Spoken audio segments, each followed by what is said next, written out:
Thank you buat tim Praise and Worship. Saya pribadi sangat mengalami hadirat Tuhan pada pagi hari ini.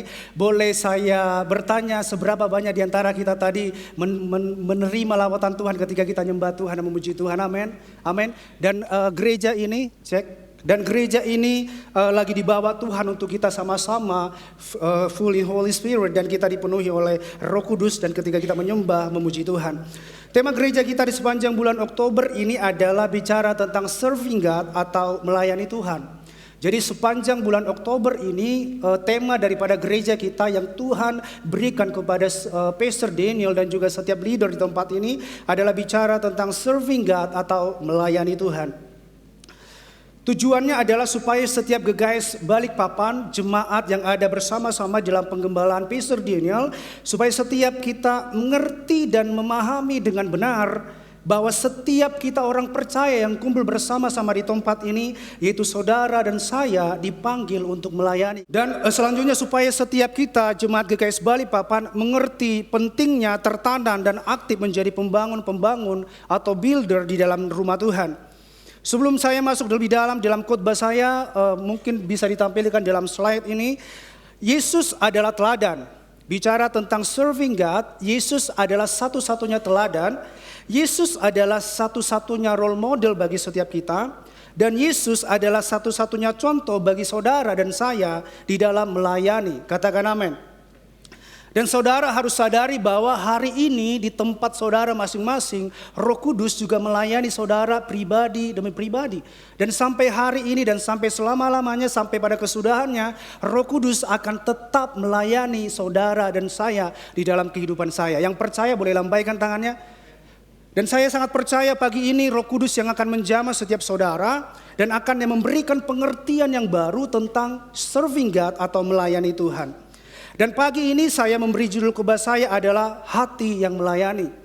Saya sangat senang ketika diberikan tema khotbah tentang melayani, karena bicara melayani adalah bicara tentang hati. Satu hal yang saya percaya bahwa hati yang akan menyentuh hati. Jadi kalau saudara melayani dengan tidak hati, mereka gak akan tersentuh. Tetapi ketika saudara melayani dengan hati, saya percaya apa yang lahir dari hati itulah yang akan menyentuh hati. Katakan amin. Kata melayani ini berasal dari bahasa Yunani, yaitu diakoneo, yang artinya to serve. Jadi kata melayani ini berasal dari bahasa Yunani, yaitu diakoneo, yang artinya to serve. Dilayani ini selalu, kalau boleh saya sampaikan, dilayani ini selalu bicara tentang diri kita atau apa yang orang lain invest di dalam hidup kita. Itu artinya kita dilayani. Tetapi kalau kata melayani adalah ini bukan bicara tentang diri kita, tetapi selalu berbicara tentang Tuhan dan selalu bicara tentang apa yang kita boleh berikan buat orang lain. Jadi ada perbedaan daripada dua kata ini. Saudara harus tahu bahwa dilayani adalah selalu bicara tentang diri kita, but to serve atau melayani selalu berbicara tentang bagaimana kita boleh memberikan kepada orang lain. Itu. Dan saudara bisa catat ini bahwa bukti nyata kita melayani dan mengasihi Tuhan adalah kita melayani pribadi yang Dia kasihi. Mungkin saudara boleh bertanya dalam hati saudara, gimana sih cara melayani Tuhan? Tadi contohnya si Robert sudah menjelaskan di kitab Roma bahwa salah satu bagian kita melayani Tuhan adalah mempersembahkan tubuh kita.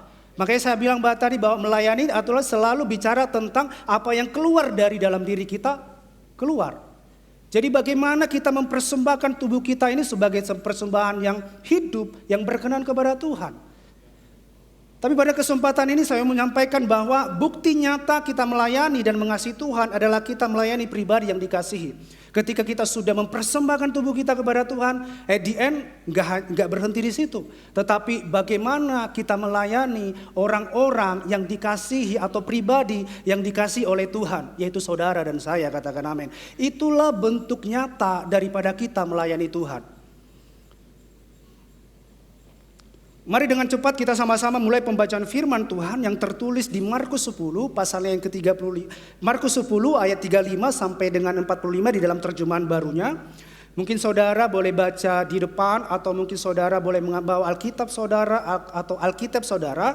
Dan di gereja ini kita juga membudayakan untuk kita boleh mencatat firman, karena saya percaya bahwa ketika kita ulang lagi di rumah ada pewahyuan yang baru yang Tuhan berikan atas setiap kita. Oke, mari sama-sama kita baca di Markus 10 ayat 35 sampai dengan 45 di dalam terjemahan barunya. Saya bacakan buat saudara. Lalu Yakobus dan Yohanes, anak-anak Zebedeus, mendekati Yesus dan berkata kepadanya, "Guru, kami harap supaya engkau kiranya mengabulkan suatu permintaan kami." Jawabnya kepada mereka, atau jawab Yesus kepada murid-muridnya, "Apa yang kamu kehendaki aku perbuat bagimu?" Lalu kata murid-muridnya, lalu kata mereka, "Perkenankanlah kami duduk dalam kemuliaan-Mu kelak, yang seorang lagi di sebelah kananmu dan yang seorang di sebelah kirimu." Tetapi kata Yesus kepada mereka, "Kamu tidak tahu apa yang kamu minta.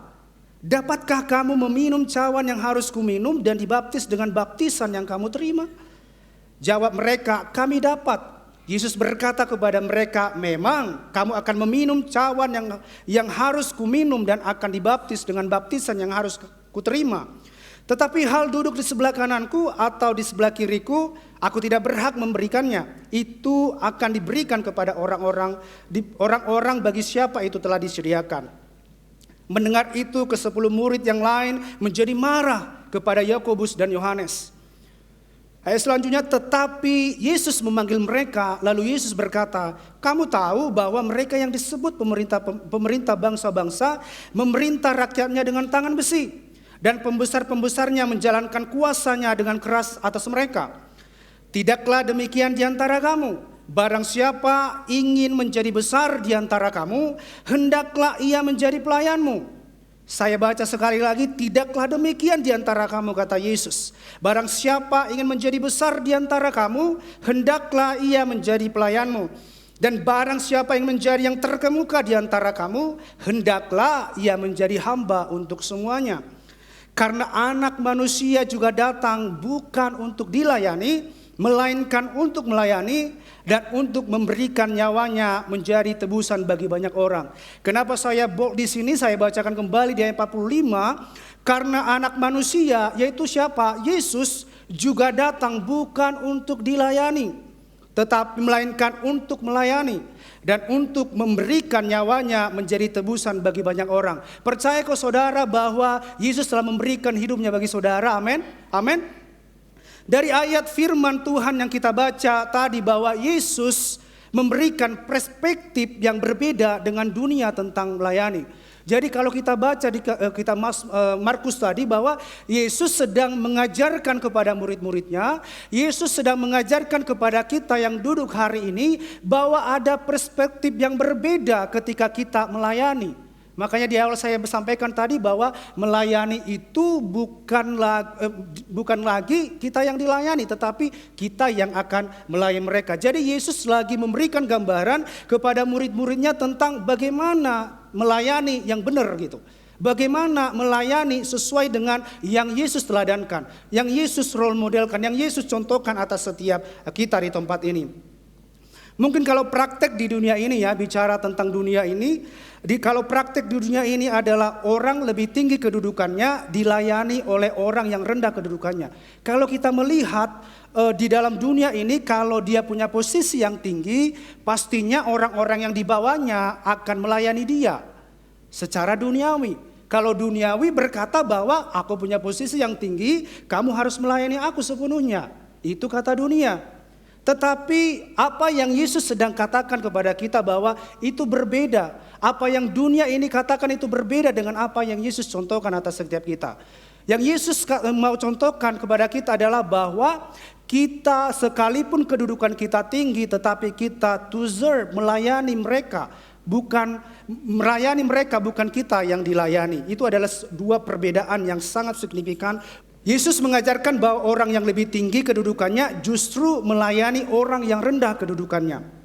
Saya percaya bahwa kenapa Yesus mencontohkan ini, supaya setiap kita bisa mengosongkan diri. Kata-katanya adalah mengosongkan diri dengan merendahkan hati.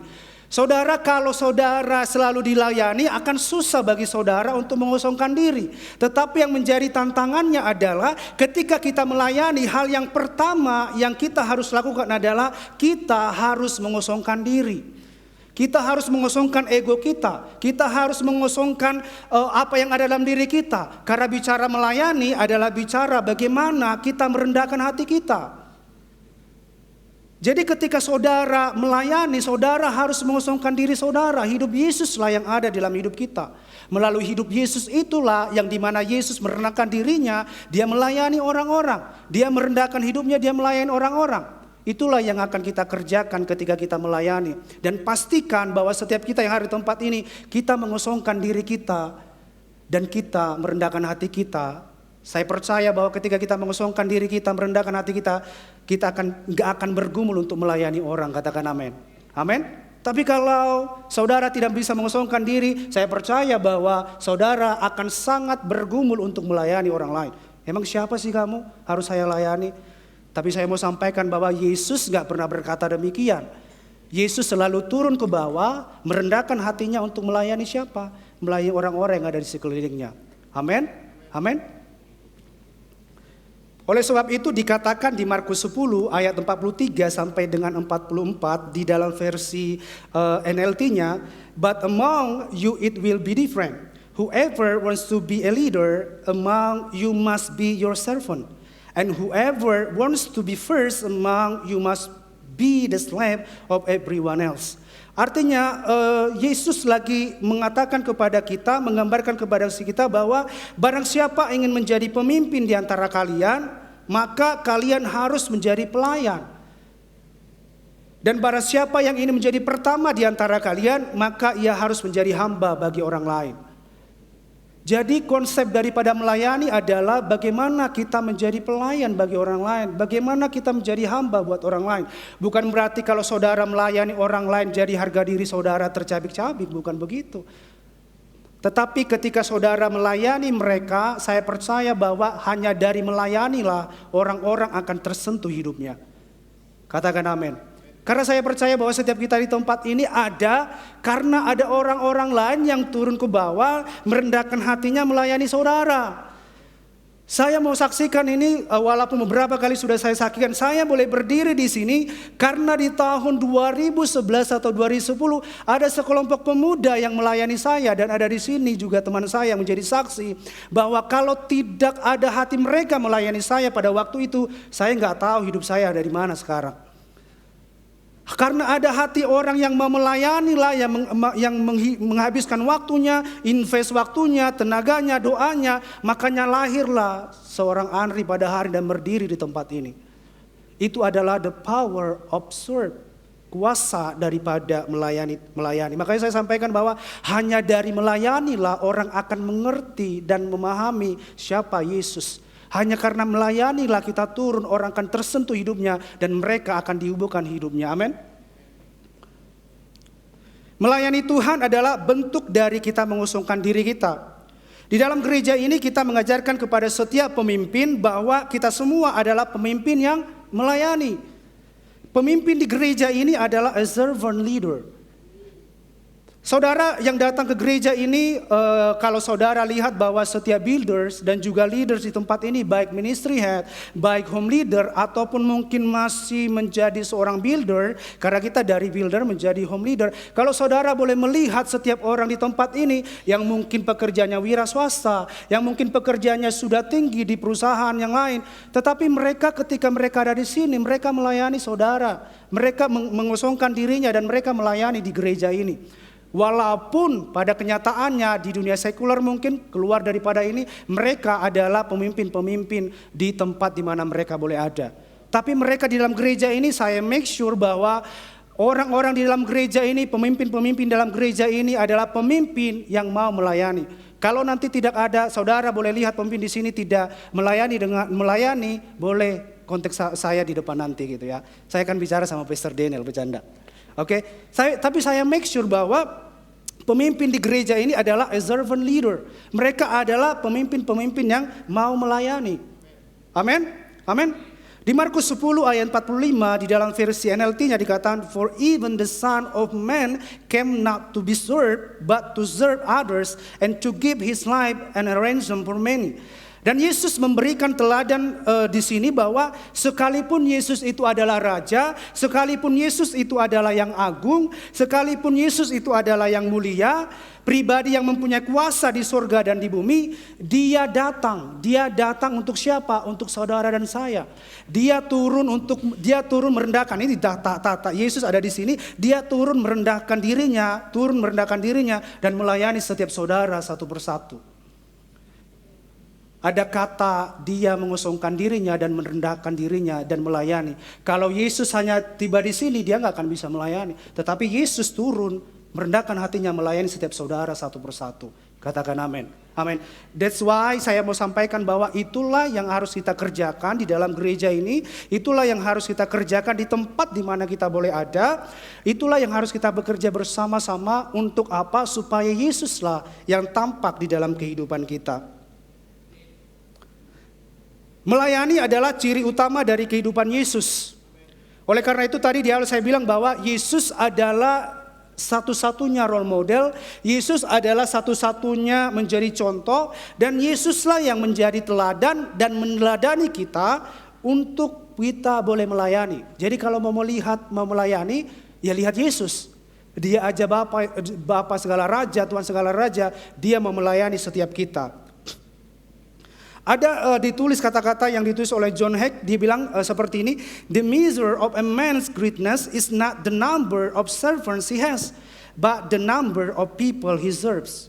Artinya ukuran dari kebesaran seseorang itu adalah bukan jumlah orang yang melayani yang dia punya, tetapi jumlah orang yang dia layani. Jadi semakin orang yang besar itu adalah orang yang semakin banyak melayani orang lain, bukan semakin banyak orang yang melayani dia, gitu. Jadi seorang pemimpin yang besar, seorang pribadi yang besar adalah seberapa banyak dia melayani orang lain, bukan ditentukan dari seberapa banyak orang lain melayani dia. Kalau dunia ini berbeda, kalau dunia ini seberapa kamu melayani saya, seberapa kamu ada di bawah tunduk otoritas saya. Tetapi Yesus berkata bahwa orang yang hebat, orang yang besar adalah pemimpin yang besar adalah seberapa kamu bisa turun untuk melayani orang-orang di dalam kehidupan kamu. Katakan amin. Karena justru yang akan menyentuh hidup dan bahkan mengubah hidup orang adalah ketika kita melayani mereka. Jadi saya sangat percaya tiba-tiba ketika mempersiapkan khotbah ini Tuhan ingatkan saya bahwa salah satu cara ataupun metode bagi kita untuk orang lain tersentuh hatinya adalah kita melayani mereka. Kita ada bagi mereka. Seberapa banyak di tempat ini saudara ada hari ini percaya Yesus hari ini oleh karena ada orang-orang yang melayani hidup saudara. Boleh lambaikan tangan saudara? Dan saya adalah saksi hidup di tempat ini. Hari ini boleh ada karena ada hati orang-orang yang boleh melayani hidup saya. Jika Anda seorang murid, pasti Anda akan melayani. Tapi tentunya bukan berarti bahwa saudara hari ini belum mengambil bagian di dalam gereja ini melayani, saudara langsung bilang, saudara hanya mau dilayani, enggak.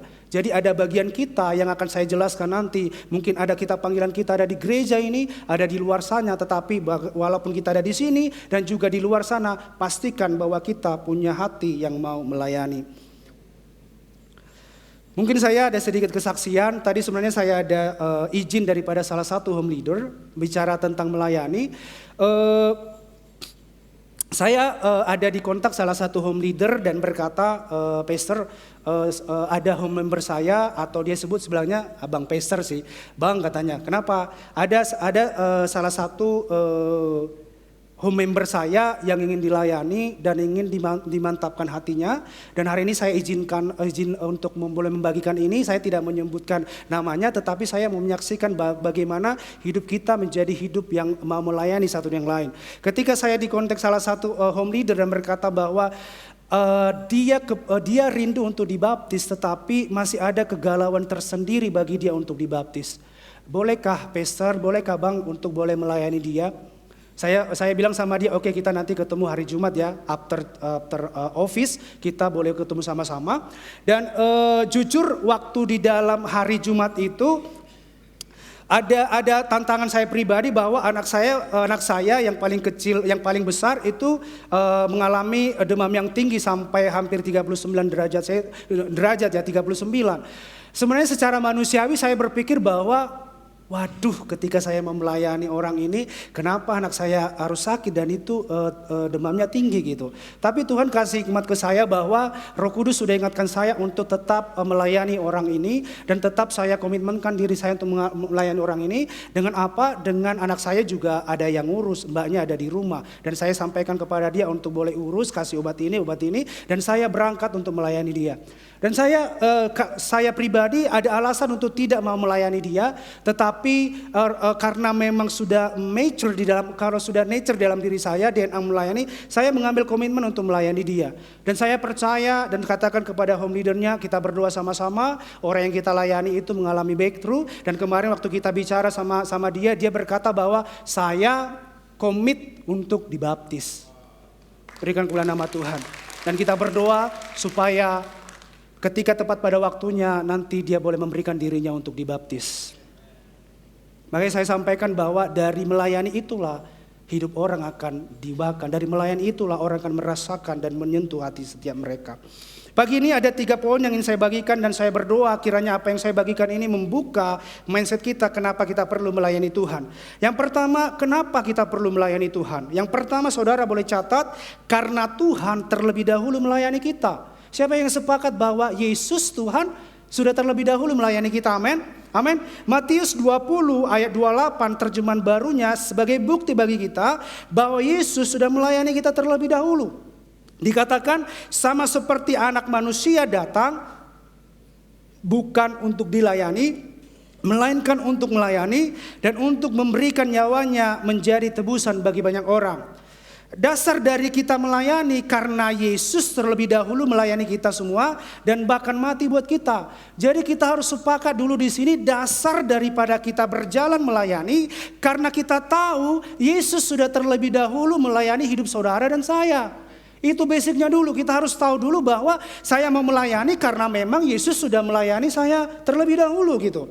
Dari ayat firman ini kita belajar bahwa Dia Tuhan, tetapi Dia memberikan teladan dan contoh bahwa Tuhan saja melayani. That's why anak manusia yaitu Yesus diberikan kepada kita untuk melayani setiap kita. Yesus sendiri saja yang sungguh luar biasa mau merendahkan hatinya melayani kita. Bagaimana kita? Jadi jangan kita egois ya, kalau kita sudah dilayani terlebih dahulu oleh Tuhan, kita harus membagikan itu kepada orang lain. Makanya saya sebut tadi bahwa bukti nyata kita mengasihi Tuhan adalah kita melayani pribadi yang Dia kasihi, yaitu orang-orang yang ada di dalam sekitar kita. Kalau kita masih punya hati mau dilayani terus menerus, saya mau dilayani itu, saya mau dilayani ini. It's time buat kita untuk mengubah pola pikir kita atau mindset kita menjadi pola pikir Yesus. Mungkin ada waktu-waktu di mana dulu saudara bagian di mana saudara dilayani. Tetapi saya percaya bahwa yang hadir bersama-sama di tempat ini adalah orang-orang yang melayani. Ada waktu di mana kita dilayani, tetapi jangan berhenti di dalam kata dilayani terus. Setiap hari kita dilayani, contoh sebagai anak kita. Mereka kalau masih bayi tentunya mereka dilayani.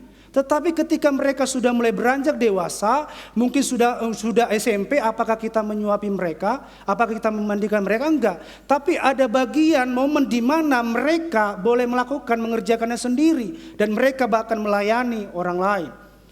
Jadi kita harus punya mindset yang benar bahwa jangan sampai kita dilayani terus. Walaupun ada momen di mana kita dilayani. Setelah kita sudah dilayani, kita pindah kepada konsep di mana kita melayani. Seperti itu. Jadi bukan berarti bahwa saudara, mungkin saudara yang baru tempat ini, saudara akan dilayani gitu. Tapi Edian ketika saudara bertumbuh menjadi dewasa, penuh di dalam Kristus, ya saudara bagiannya adalah melayani. Dan yang kedua adalah mengapa kita perlu melayani Tuhan. Yang kedua adalah karena melayani adalah panggilan setiap orang percaya. Yang percaya katakan amin. Karena melayani ini adalah panggilan setiap orang percaya. Di dalam kehidupan penting sekali untuk mengerti yang namanya melayani. Bible mengatakan bahwa kepada kita supaya kita melayani seorang yang lain. Galatia 5 ayat 15 dalam terjemahan barunya dikatakan, saudara-saudara, memang kamu telah dipanggil untuk merdeka. Tetapi janganlah kamu mempergunakan kemerdekaan itu sebagai kesempatan untuk kehidupan dalam dosa. Melainkan apa? Saya bold di sini, melainkan layanilah seorang akan yang lain oleh kasih.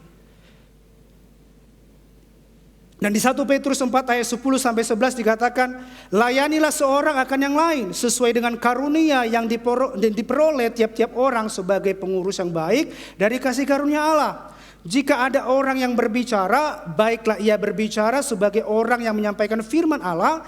Jika ada orang yang melayani, baiklah ia melakukannya dengan kekuatan yang dianugerahkan Allah supaya Allah dimuliakan dalam segala sesuatu. Karena Yesus Kristus, ialah yang mempunyai kemuliaan dan kuasa sampai selama-lamanya. Amin. Artinya kita sebagai orang percaya dipanggil untuk melayani dan melayani dengan kasih. Tentunya ketika kita melayani dengan kasih, saya percaya bahwa orang juga akan menerima dan merasakan spirit yang sama. Bahwa ketika orang melayani dengan hati mereka, bahwa mereka melayani dengan kasih daripada Tuhan kepada orang lain, saya percaya hidup mereka akan diubahkan. Tapi jangan sampai kita melayani karena ada maunya gitu. Dan yang Yesus lakukan adalah kita melayani dengan hati kita melayani tulus melayani orang lain itu, dan kita melayani mereka dengan kasih yang daripada Tuhan. Nah, poin yang ketiga, kenapa kita perlu melayani? Yang ketiga adalah karena setiap kita adalah bagian dan fungsi dari tubuh Kristus, katakan amin. Jadi saudara dan saya ini adalah bagian daripada tubuh Kristus. Gereja adalah tubuh Kristus. Kita adalah bagian dan fungsi dari tubuh Kristus. Tubuh Kristus terdiri dari banyak bagian dan setiap bagian mempunyai fungsi yang berbeda. Kita perlu melayani di gereja karena sebagai bagian dari tubuh Kristus, kita perlu tahu fungsi kita dan melakukan fungsi kita tersebut. Jadi kita yang ada di tempat ini adalah sebagai tubuh Kristus. Jadi tubuh ini mempunyai fungsi yang berbeda-beda. Tangan berfungsi pada fungsinya, kaki berfungsi pada fungsinya, mata berfungsi pada fungsinya. Tetapi pada hakikatnya adalah bahwa seluruh tubuh ini fungsinya adalah apa? Seluruh yang kita lakukan ini adalah apa? Karena Tuhan Yesus telah melayani kita terlebih dahulu, demikianlah kita boleh bagikan itu kepada banyak orang. 1 Korintus 12 ayat 12 terjemahan barunya dikatakan, karena sama seperti tubuh itu satu dan anggota-anggotanya banyak, dan segala anggota itu sekalipun banyak merupakan satu tubuh, demikianlah pula Kristus. Dan di 1 Korintus 12 ayat 27 terjemahan barunya, kamu semua adalah tubuh Kristus dan kamu masing-masing adalah anggotanya. Jadi setiap anggota tubuh mempunyai fungsi dan peranannya masing-masing. Jadi di gereja ini kita boleh dipanggil bersama-sama, kita punya fungsi yang berbeda-beda. Saya punya fungsi yang berbeda, Pastor Daniel fungsi yang berbeda.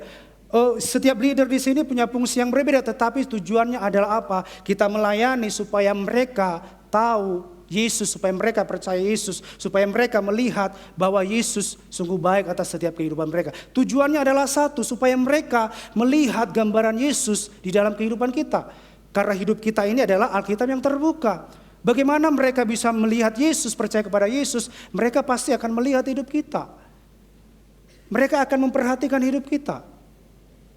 Jadi entah Anda di GKS atau bukan, Anda pasti adalah anggota tubuh Kristus di sebuah gereja lokal. Jika Anda belum menemukan gereja lokal, saya sarankan untuk setiap kita untuk punya komitmen untuk kita boleh ada dalam gereja lokal dan kita tertanam dan berfungsi di dalam gereja lokal kita masing-masing. Karena saya percaya bahwa setiap kita punya peranan masing-masing, setiap ministry punya peranan masing-masing, setiap kita home leader punya peranan masing-masing, dan setiap kita yang ada di gereja ini punya peranan masing-masing, di mana kita punya satu tujuan supaya setiap orang hidupnya boleh dimenangkan. Apa yang kita kerjakan di tempat ini bukan tentang kita. Apa yang kita lakukan di tempat ini bukan tentang kita, tapi semuanya tentang Tuhan yang sudah melayani kita. Dan setiap orang boleh menerima Tuhan secara pribadi atas hidup mereka. Dan mereka melihat ada Yesus dalam hidup kita. Dan ada Yesus dalam gereja ini, katakan amin. Mungkin ada orang yang berkata seperti ini, Pastor, melayani Tuhan itu kan tidak hanya di gereja. Saya katakan bahwa melayani Tuhan itu tidak hanya di gereja. That's right, itu benar. Tapi saya selalu bilang bahwa di dalam gereja inilah, di dalam kita tertanam dalam gereja lokal inilah, kita diperlengkapi, kita dimentoring, kita dipersiapkan supaya apa? Supaya kita bisa keluar daripada gereja ini dan memberkati orang lain. Jadi itu. Jadi kalau saudara pastikan bahwa melayani bisa benar, kita melayani di keluarga kita, melayani di pekerjaan kita, melayani dimanapun kita boleh berada. Tetapi kalau dikatakan bahwa kalau ada orang bertanya kepada saya bahwa melayani kan tidak hanya di gereja, benar. Tetapi saya mau katakan dan pastikan bahwa di gereja inilah kita dibentuk, di gereja inilah kita dimentoring, di gereja inilah kita diperlengkapi untuk apa? Untuk kita boleh keluar memberkati banyak orang di luar sana. Dan saya percaya bahwa setiap kita punya fungsi masing-masing. Dan ada satu kata daripada Jeffrey Rahmat yang luar biasa yang memberkati saya pribadi, bahwa an immature person will always complain and find a way to criticize, but a mature person will always find a way to contribute. Artinya adalah orang yang dewasa akan sibuk menggunakan waktunya untuk mengembangkan dirinya. Bagaimana saya bisa bertumbuh? Bagaimana saya bisa melayani dengan lebih baik lagi, dan bagaimana saya bisa berkontribusi lebih baik lagi. Jadi orang yang dewasa itu selalu memikirkan bagaimana dirinya bisa bermanfaat buat orang lain, bagaimana dirinya bisa bertumbuh, dan bagaimana dirinya bisa melayani lebih baik lagi, dan pastinya berkontribusi lebih baik lagi. Tetapi orang yang tidak dewasa sibuk menggunakan atau mencari kesalahan orang lain. Ciri-ciri orang yang tidak dewasa adalah mereka selalu mencari-cari alasan orang lain, komplain dan kritik gitu. Yang mirisnya adalah bagi saya pribadi bahwa ada orang yang sukanya kritik, ada orang yang sukanya komentar, tetapi dia tidak ada kontribut di dalam itu gitu ya. Jadi ayo kita sama-sama tubuh Kristus, bahwa ketika kita, bukan berarti bahwa gereja ini anti kritik, anti komentar, bukan. Tetapi pastikan ketika kita mengkritik, ketika kita komentar, pastikan kita juga kontribut di dalamnya. Sama-sama kita membangun. Kalau hanya kita mau mengkritik komentator atau mungkin melihat kesalahan-kesalahan, siapapun bisa. Tetapi tubuh Kristus dipanggil adalah supaya kita, tubuh ini berfungsi masing-masing. Bukan tubuh ini untuk menggampar orang lain, bukan tubuh ini menendang orang lain, tetapi pastikan bahwa tubuh Kristus ini adalah kontribut atau kontribusi supaya apa? Supaya apa yang dibangun itu semakin baik lagi gitu. Karena kaki ini, tubuh Kristus ini bukan didesain untuk, mulut ini bukan didesain untuk memaki-maki. Kaki ini tidak didesain untuk menendang orang lain. Tetapi tubuh ini dipakai untuk apa? Mungkin kita mengkritik, mungkin kita komentar, tetapi kita pastikan, make sure kita di dalamnya itu membangun sama-sama. Karena kalau tidak ada kritik, gak ada komentar, sesuatu hal gak akan baik. Makanya ada evaluasi. Selalu kita di dalam gereja ini, saudara boleh tanyakan setiap builder di sini, kita selalu ada evaluasi. Ngomong kamu begini harus lebih baik ya gitu. Kita tidak anti dengan kritik, kita tidak anti dengan komentar, tapi ketika kita kritik, komentar, pastikan kita juga kontribusi di dalamnya. Supaya apa? Supaya yang dulu tidak baik menjadi lebih baik. Supaya yang sudah baik menjadi jauh lebih baik. Itulah artinya daripada tubuh Kristus ini. Enggak mungkin tangan saudara menggampar diri saudara. Gak mungkin saudara menendang diri saudara, menyakiti diri saudara. Demikianlah tubuh Kristus di dalam gereja ini, katakan amin. Kalau kita punya pemahaman seperti ini, gereja ini pasti akan semakin luar biasa dipakai Tuhan. Sama-sama, kita bergerak bersama-sama, gak ada lebih, kita sama-sama bergerak dalam gereja ini. Dan nama Tuhanlah yang akan dipermuliakan di tempat ini, katakan amin. Dan yang keempat itu adalah dengan cepat saja, karena Kristus bergerak melalui tubuhnya. Kristus adalah kepala dan gerejanya adalah tubuhnya. Kristus bekerja melalui tubuhnya dan kita adalah tubuh Kristus. Apa yang terjadi ketika ada bagian tubuh kita yang gagal berfungsi? Kita menjadi sakit, kita menjadi tidak balance, bagian lain akan bekerja lebih berat.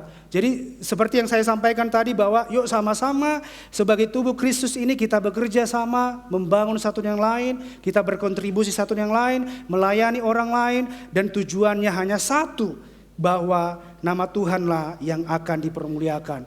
Make sure bahwa setiap kita yang hadir tempat ini kita terhubung, kita berfungsi, dan kita berperan untuk saling membangun setiap tubuh Kristus di tempat ini. Caranya hanya satu, kita harus ada turun untuk melayani mereka. Bagaimana kita berfungsi, bagaimana tubuh Kristus berperan dan berfungsi adalah bagaimana kita melayani setiap hidup mereka. Saya sampaikan sekali lagi bahwa saudara ada duduk di tempat ini karena ada orang-orang yang melayani hidup saudara.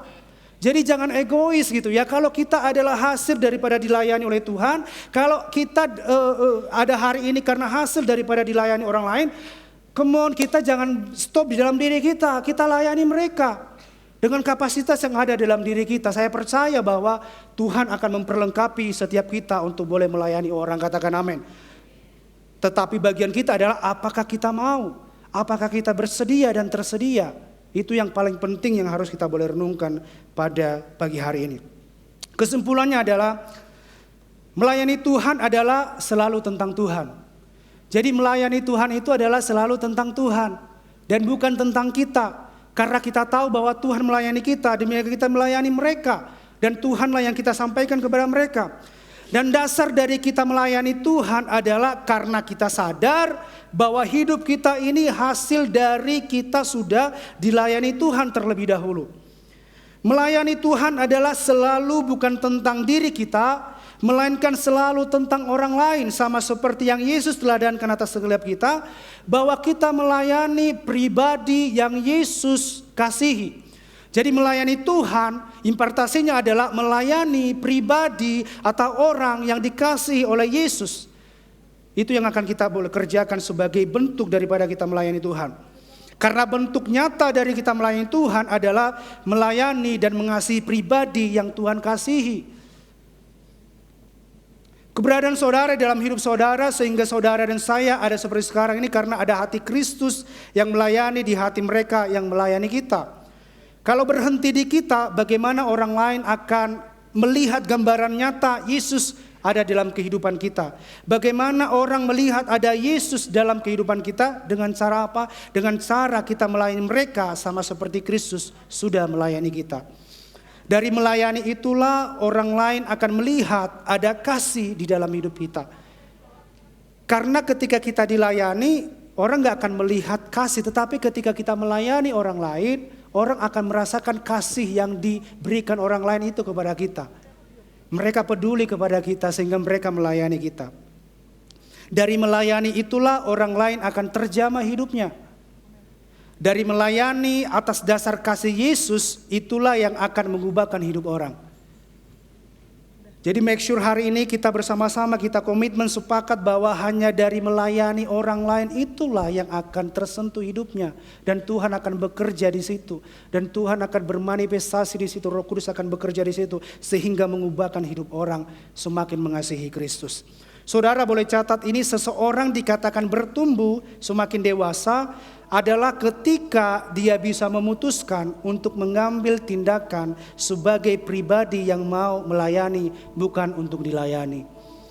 Jadi bentuk daripada kita mengalami kedewasaan, mengalami kepenuhan di dalam Kristus adalah bukan lagi kita dilayani, tetapi kita move untuk to serve another people, untuk kita melayani orang-orang lain dalam hidup kita. Melayanilah dengan hati.